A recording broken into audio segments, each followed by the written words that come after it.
भगवान कृष्ण ने वृंदावन में रहते हुए अनेक असुरों का उद्धार किया। कृष्ण अब धीरे धीरे बड़े हुए तो गाय चराने लगे। एक दिन की बात है, कृष्ण ने अपने सखाओं को साथ लिया और गाय बछड़ों को चराने के लिए वो गए। तो जंगल में वहां एक बहुत सुंदर जलाशय था और जलाशय में पहले उन्होंने गाय बछड़ों को पानी पिलाया और फिर कृष्ण सखाओं के साथ उन्होंने खुद भी पानी पिया। कृष्ण भी पहले गाय बछड़ों को पानी पिलाते हैं और फिर बाद में आप पीते हैं, क्योंकि वो गोपाल हैं, गायों के रक्षक हैं। ऐसा वर्णन है, जब प्रथम बार कृष्ण गाय चराने जा रहे थे, तैयार होकर निकल रहे थे, तो यशोदा मैया ने देखा कि बेटा तुम खड़ामू पहन लो, जूते पहन लो, तुम्हारे पैरों में तो कुछ भी नहीं है, नंगे हैं। अब कृष्ण कहते हैं मैया मैं जूते नहीं पहन सकता। तो मैया कहती है बेटा वन में वहां तुझे पता है कंकड़ पत्थर, तेरे पैरों में कांटे लग जाएंगे, पहन लो। कन्हैया कहते हैं मैया मैं नहीं पहनूंगा, मैं गोपाल हूं, गायों का मैं रक्षक हूं, जब तक मेरी गैया जूते नहीं पहनेंगी मैं कैसे पहन सकता हूं। उस समय कृष्ण ने कहा मैया एक काम करो, आप 36 लाख जूते बनवा दो। नंद बाबा के पास पता है ना, हम सबको 9 लाख गायें थी, सभी गायों को पहना दो, गाय पहनेंगी तभी मैं भी पहनूंगा। तो कृष्ण ने गायों का बहुत ध्यान रखा। कृष्ण गायों को उन्होंने जल पिलाया, फिर स्वयं उस नदी में कृष्ण ने भी जल पिया अपने ग्वाल बालों के साथ। कृष्ण बड़े शरारती थे। ऐसा वर्णन है जैसे गाय सरोवर में अपना मुंह डाल के पानी पीती थी ना, वैसे कृष्ण भी गाय की तरह डायरेक्ट जल पीते थे मुंह डाल के नदी में, और जंगल में मोरों की तरह आवाज करते थे, नृत्य करते थे, तो मोर भी उनको देख के लज्जित हो जाते थे। तो जब सारे सखा जल पीने लगे तो उसी समय कृष्ण और सारे सखाओं ने देखा उस सरोवर में बहुत बड़ा विशाल बगुला बैठा है, सफेद रंग का, एकदम साफ साफ सफेद रंग का बैठा है। बक, इसका नाम ही है बकासुर, क्योंकि ये कृष्ण को मारने के लिए कंस द्वारा भेजा हुआ एक असुर है। बहुत बड़ा बक बैठा है वहां पे, विशाल शरीर धारण कर रखा है और ऐसे बैठा है मानो ध्यान कर रहा हो, एकदम मेडिटेशन कर रहा हो।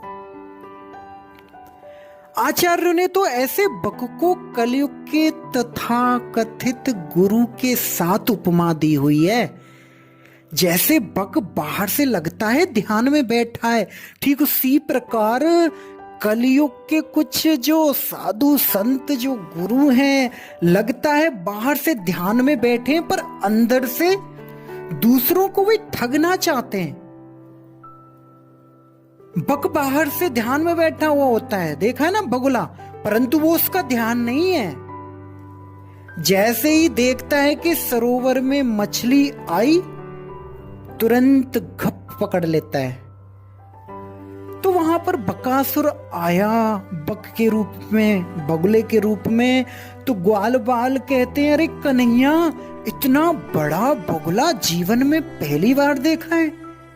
कृष्ण समेत तो सारे जो ग्वाल बाल एकदम आश्चर्यचकित हो गए।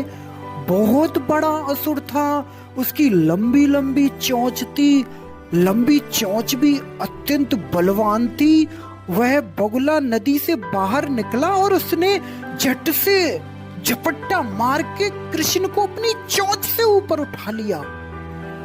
और छोटे से कृष्ण कन्हैया है और बकासुर का विशाल शरीर है, उसकी बड़ी बड़ी चोंच है, उसने कृष्ण को चोंच से अपने अंदर निगल लिया, सारे ग्वाल बाल छटपटाने लगे, हा कृष्ण, जैसे सखाओं के प्राण चले गए हों। सारे सखा कृष्ण को पुकारने लगे, हाहाकार करने लगे, त्राहिमाम करने लगे। आकाश में सारे देवता लोग प्रकट हो गए। एक अजीब घटना घटी। गर्ग संहिता में इसका वर्णन है कि आकाश में सारे देवता प्रकट हुए और उस समय देवराज इंद्र ने तो अपने वज्र का प्रहार किया। उस वज्र के प्रहार से बकासुर के ऊपर कुछ भी असर सहन नहीं हुआ। ब्रह्मा जी ने अपने ब्रह्मदंड का प्रहार किया तो शिव जी ने त्रिशूल का प्रहार किया।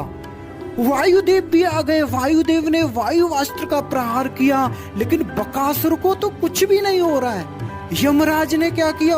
यमदंड का प्रहार किया। सूर्यदेव ने धनुष का प्रहार किया। कुबेर ने तीखे तलवार का प्रहार किया। अग्निदेव ने आग्नेय अस्त्र का प्रहार किया।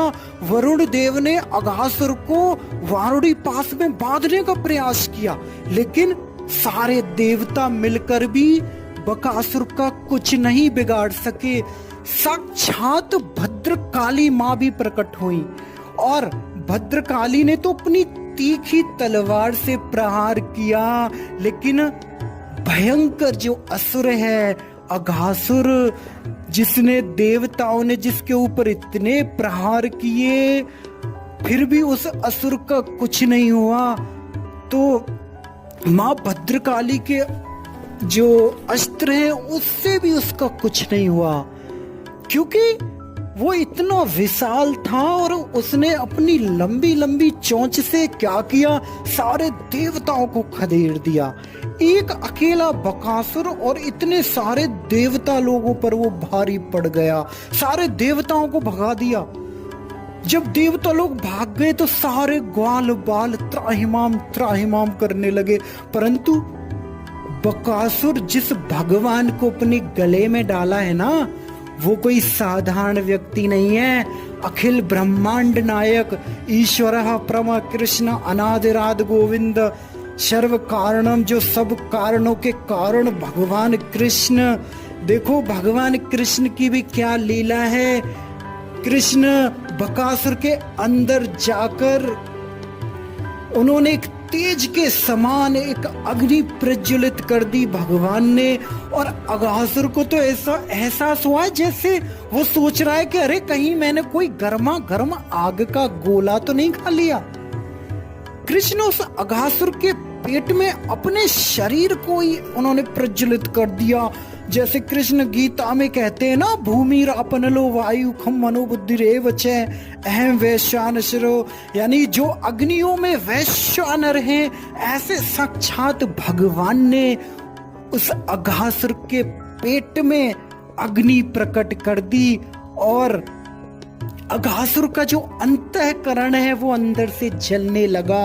मनु बकासुर को अब लगने लग गया है कि कहीं मैंने कोई कुछ गर्म कोई आग का गोला निकल लिया है। तुरंत बकासुर का हृदय जलने लगा और बकासुर का एकदम कंठ इतना जलने लगा कि उसी समय बकासुर ने अपनी चोंच खोलकर कृष्ण को उगल दिया।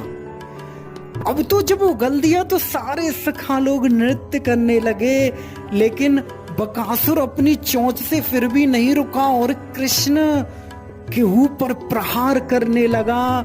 और उसी समय कृष्ण ने अपने दोनों हाथों से चोंच को पकड़ लिया बकासुर की, और जैसे चटाई बनाने वाला मिस्त्री घास के तिनके के दो भाग कर देता है, चीर देता है, वैसे ही भगवान कृष्ण ने बकासुर की दोनों चोंच पकड़ के दोनों चीर दिया और बकासुर के उसी समय प्राण निकल गए।